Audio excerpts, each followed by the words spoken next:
Good morning and welcome to El Palmar. This is the little town that I've been staying in. I'm just up on the highway and I'm walking into town right now. And it's a beautiful little place. I'll show you a couple of pictures while I'm introing everything. I'm that confident that I'm going to get some good stuff because this is Sunday morning, about 6:45 in the morning. The sun has just barely come up. There's a couple of clouds still blocking it, but it's going to become pretty direct here shortly. But it's at such an angle, I'm fairly confident that the light is going to do pretty good here. My intent is to photograph houses and properties, and I took a walk through here yesterday evening, very late, almost, not too late, but it was quite dark, but I could still see some of the really cool yards, especially when I get down to the next area. I'll show you on the map what I'm talking about. This area that I'm walking to is probably about 1.25 miles away, and it's just a beautiful little spot. One thing that's really interesting to me, that when I meet the locals, especially the adults anyway, probably the first question out of their mouth is, where do you live? But they don't intend to ask, where do you live, as in what country are you from or anything like that. They want to know, where here do I live? Do I live just down the road? Do I live in the next town over? And this has happened way more often than I expected. Never has it been, where do you live, as in what country do you come from? Unless it's the hostel owner or what have you. But even them, they're looking for, where in Panama do you reside? And I think that's why I was able to have such success with renting the car and getting through all the police checks, is because there's so many expats down here. They just assumed I was one of them, even though I was in a local car, a locally plated car. It was obvious that it was not a rental in the traditional sense, and I guess that was to my benefit. So, long story short, I guess I'm just a little bit taken aback by that. I've never had that experience. Let's look at me. I do not blend in, but I do. So that was that was just a kind of interesting experience to have. All right, so we are a little bit, probably another mile, 3/4 mile, somewhere in there, from my destination of where I want to start shooting. My intent was yesterday to get down and take a quick look at the beach right here in town. It is not very beautiful at all. So I'm going to focus on the properties, and maybe it's things like this banana tree here, that kind of thing is just all over the place. And maybe it's places like this over here where we've got the flowering tree, the hedges. Almost everyone has a fence. I think I can just go ahead and say absolutely everyone has a fence. This one's pretty awesome. And these things are absolutely amazing. What in the world?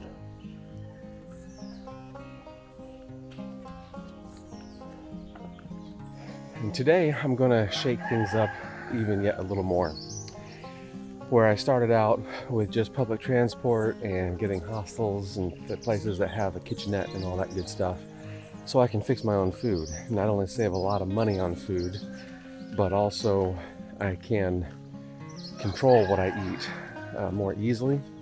I have a really sensitive gut, and I need to be very careful about what I eat and how I eat it, and it's prepared and all that good stuff. So getting a room that has access at least to a kitchenette is hugely important to me.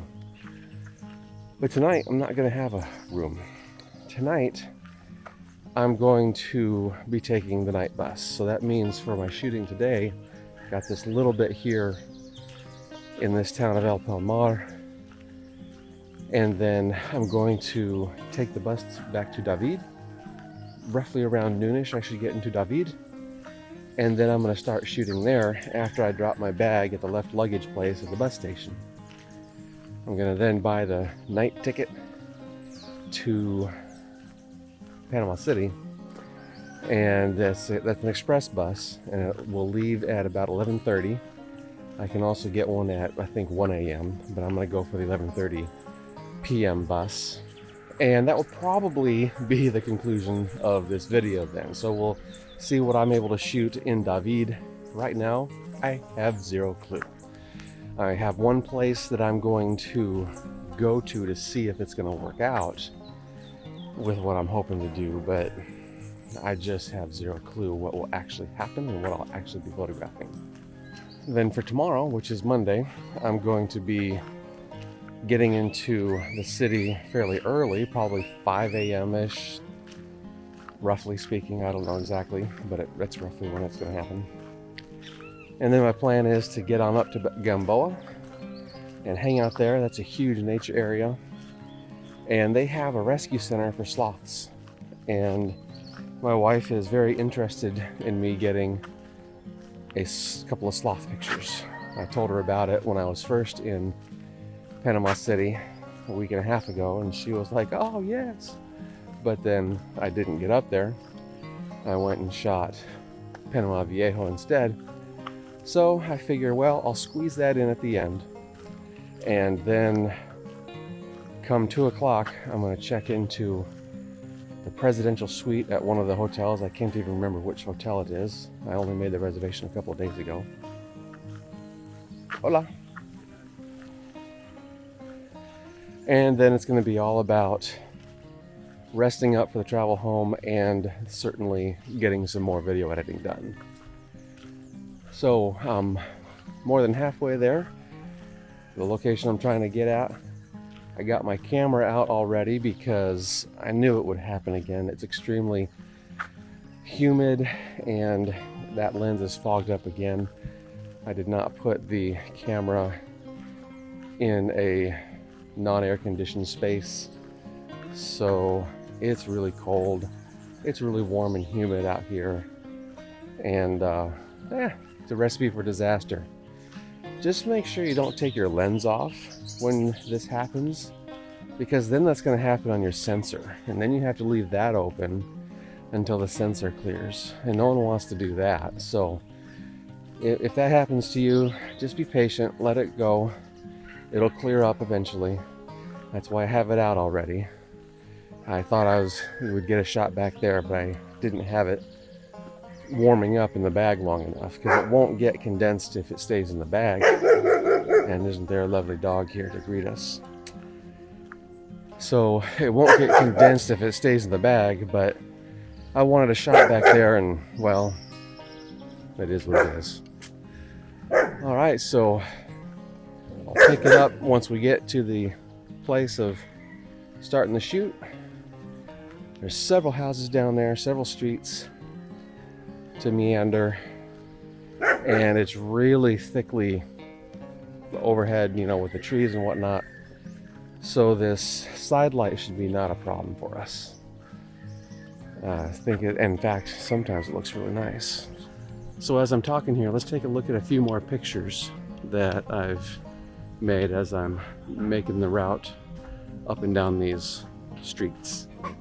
They sure wake up early around here, but of course all the roosters are doing a good job of waking them up too.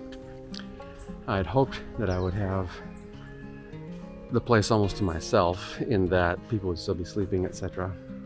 But roughly half the homes, maybe slightly less than half the homes, have someone milling about already. It just seems weird to have some dude coming through taking pictures. At least that's my perspective on it. So I prefer to move along if I've got someone in the yard milling about. But all these folks are back next to their house. They're tidying up something, they're cleaning up something. And like this lady here, she's sweeping. Maybe that's why I'm more of a landscapist rather than a people photographer, rather than a street photographer.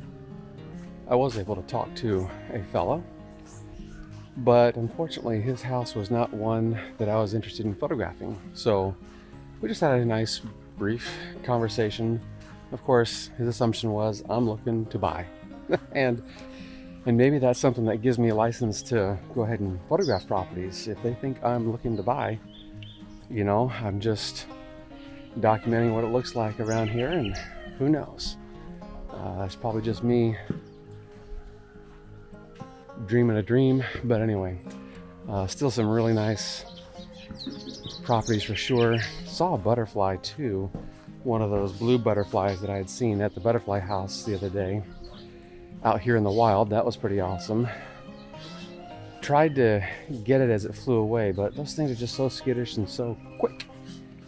I was repositioning just a hair and then it took off. I was like, man, I missed that opportunity. So maybe I'll have it again, but wrapping it up here, gonna head back and get some breakfast and then pack up and get ready to move on to David. Well, a lot has happened since this morning. I am now in David. I wasted $1 on a pecateria that's a left luggage because they closed at 8, but then I found a 24-hour one. So I went and shifted to the 24-hour one. My bus leaves here at 11:30, and now I am looking to go get a little bite to eat, and then I'm gonna do what I can to either walk around and shoot or go find a place to shoot. But I wanna fill my tummy just a little bit first, so I'm gonna do that. So looking for a cab, and then it's off to get a little bite to eat, and then off to shoot a little bit. And usually these cabs are all over me, like honking and saying, hey, don't you want to ride? But for some reason right now it seems a little difficult to get a ride, but I keep looking. All right. And it's not terribly chaotic here just yet either. Here's a cab. I think I'll get this one.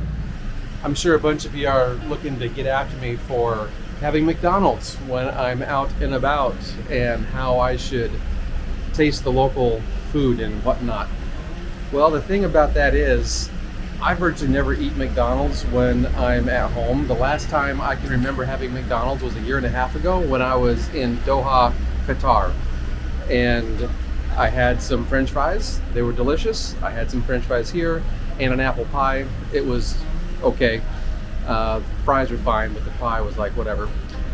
And the biggest reason for that is I have a bit of a sensitive tummy, and I need to really watch what I eat. I have spent too many nights in the hospital in foreign lands, and by being picky, I don't guarantee that I won't do that again, but it's a much better chance that I won't do that again. So I go to establishments like that, Subway restaurants and the like, and that helps keep me healthy. It's a known quantity, and it's just better for me in the long run. Now I wanted to see what I could do to find something to shoot, but I've got that big, huge cloud coming in behind me there, and as has been the case, I've been kind of wimping out when it comes to the nice big rains. So I'm gonna dip into the store here, see if this rain will pass. Well, this is super disappointing in that it has been raining like crazy for at least an hour. And so I have gotten, I'm gonna call it completely rained out here in David. And we'll just pick it up and join this stuff with all the efforts that I'm gonna do tomorrow, my last day of shooting here in Panama. Well, I am now back in Panama City, and I'm gonna try and cross this road.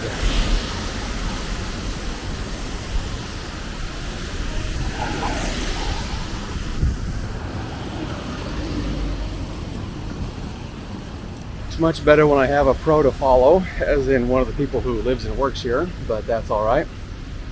I'm learning. I was starting to fear that my plans for today were going to be a bust as well as half my plans for yesterday, in that there's no left luggage available at the Albrook bus depot. And I think there's one in the mall. That must have been where I saw it, but they don't open until 10. So I did a search and just said something about left luggage in Panama City, and 2 companies came up. One company I'd actually used before, called Bounce, and they have 2 locations. And one location, the closest to the metro stop, is simply the one that I chose. And it's at a place called Darien Technology. It's a co-working space, and it looks really awesome. It's on the 22nd floor of a bank. And I thought that was going to be sufficient enough. I'm on my way to Gamboa looking for bus 790. This is the Albrook bus station once again, and this is only half of it, and it is definitely noisy here. So I need to find station D for the local buses. They have actually quite a few different stations, but the one I know I'm going for is next to the long distance buses. And then it's about an hour or so up to Gamboa. There's Bahia C, and I just need letter D. Basically what I was hoping to do yesterday in David, I'm gonna do here in Panama City. Turns out that the sloth sanctuary is closed today. I was standing there waiting for the bus, which was to show up in about 40 minutes time or so. And then I started looking about, and I happened to click on the sloth sanctuary item in Google Maps, trying to take a look at, what's my return plan? What does it say is my, bus schedule for the return plan? And, well, it said it was closed on Monday. So I instantly bailed on that because I was not looking forward to an hour and 30 minutes each way for pretty much anything else. So I am now downtown, and I'm going to shoot some architecture for a little bit. I can't check in until 2 o'clock, and it is 10:30 right now. So I'm not saying I'm going to spend all of this time shooting, but I'm going to look for some architecture, and I'm going to look for anything else, whether it's a micro park, anything street photography related.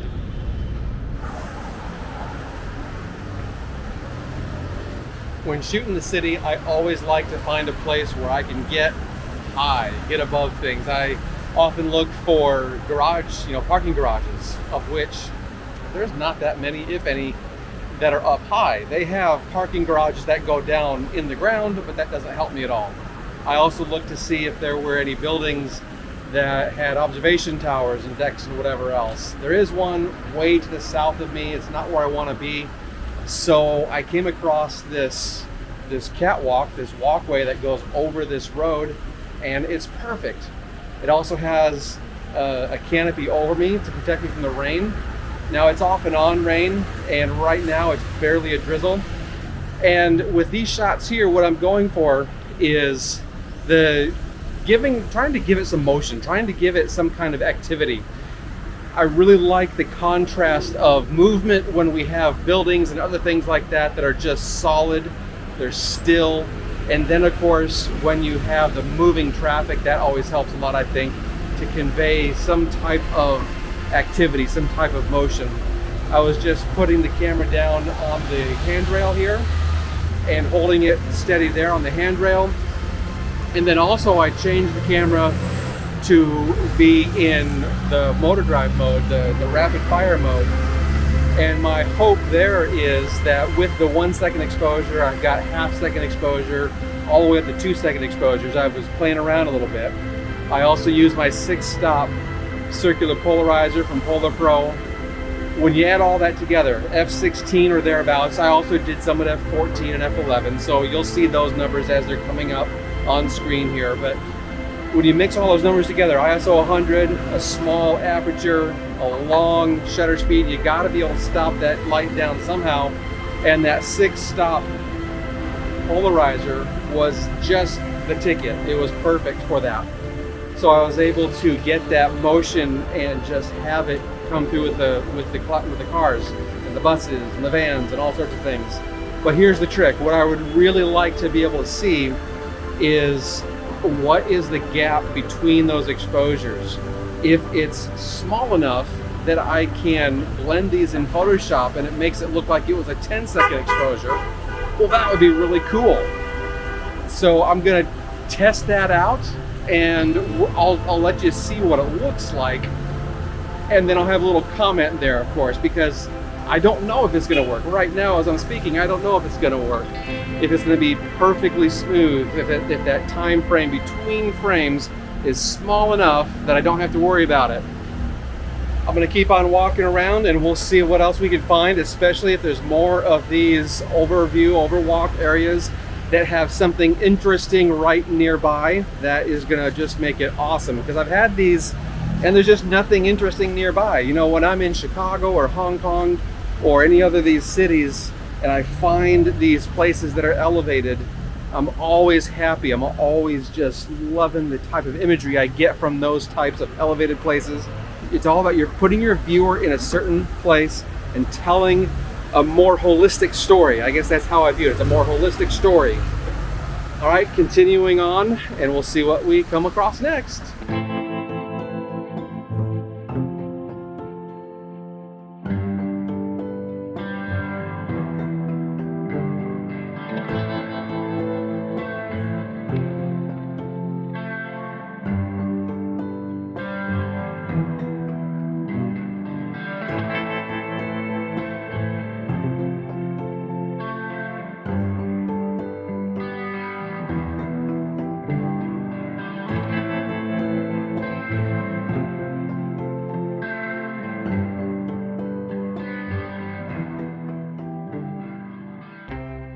It is the end of the road for me here in Panama, and I'm ending it with a little bit of spoiling myself. Let's take a look at this room for the last night I'm here. It's the presidential suite at Hotel Ojos Rios. This is the main entrance / living area, and there's a little kitchenette. And this whole thing cost just $91 a night. And here's the bedroom. Seating area, the bedroom, big honking television. And for some reason, a massive walk-in closet. And then over here is the bath, with a nice big soaker tub, shower, and the other necessities. I am done. I have about 21 and a half hours in this room. I'm going to use every moment of it to recuperate and then also prepare for the travel ahead, because I have an overnight flight to get back home tomorrow. So we'll catch you in the next video, and until then, God bless and happy shooting.